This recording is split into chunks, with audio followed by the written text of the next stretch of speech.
આયુર્વેદિક કોલેજમાં સીટો ખાલી રહી છે।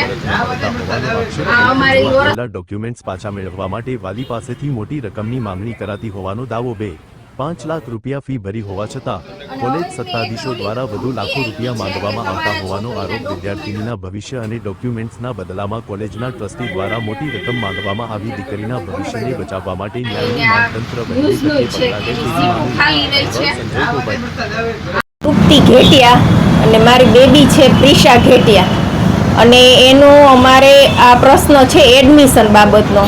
અમે મેડિકલમાં એડમિશનની પ્રોસેસ ચાલે ને એમાં મેં 8 ઓક્ટોબરે મેં એડમિશન લીધેલું, એડમિશન ફી ભરેલી। આયુર્વેદિક કોલેજ છે, સિદ્ધેશ્વર હનુમાન, સુરેન્દ્રનગર જિલ્લો, વઘાડા ગામ અને તાલુકો ડસા, અને એમાં એ ફી ભરેલી। અને અમને એમ કે આગળના રાઉન્ડ રાખવા માટે અમારે આ ફી ભરવી પડશે, એટલે અમે આગળના રાઉન્ડમાં રહેશું।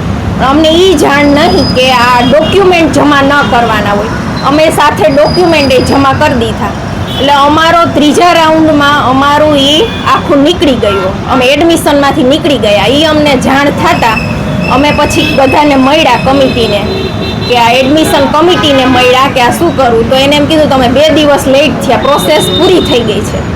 હવે આ પ્રોસેસ પૂરી થઈ ગઈ છે, એ નિયમ કંઈ અમને પૂછીને કોઈએ કર્યા નહોતા આ નિયમ, અને આ પ્રોસેસ ભૂલ તો ગમે એ માણસોથી થાય।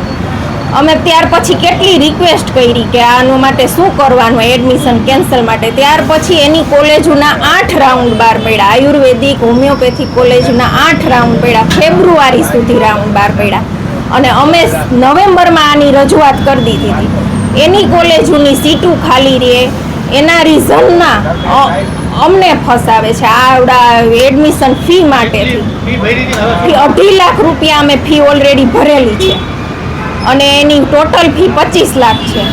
એટલે એ કોલેજવાળાનું એવું કહેવું છે કે મારી સીટ ખાલી રહે છે, મારી સીટ ખાલી રહે એની ફી કોણ ભરપાઈ કરે? તો એના હાટુથી કોઈ ધંધા, તો આ જ ધંધો સારો ને, ગમે એ માણસોને ગમે એ થાય તો એનું નુકસાન જ નહીં। અને એ લોકો પહેલાં તો એમ જ કીધું કે અમારી ફી આ ખાલી રહે એ સીટની ફી આપવાની, એમ 25 લાખ આની ટોટલ ફી છે।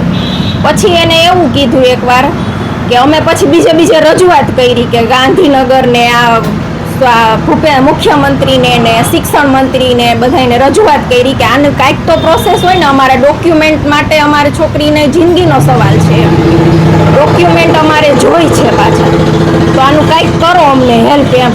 તો કોઈનું એ ટ્રસ્ટી પ્રિયંક વ્યાસ કરીને છે, એ ટ્રસ્ટી કોઈની વાત સાંભળવા તૈયાર જ નથી।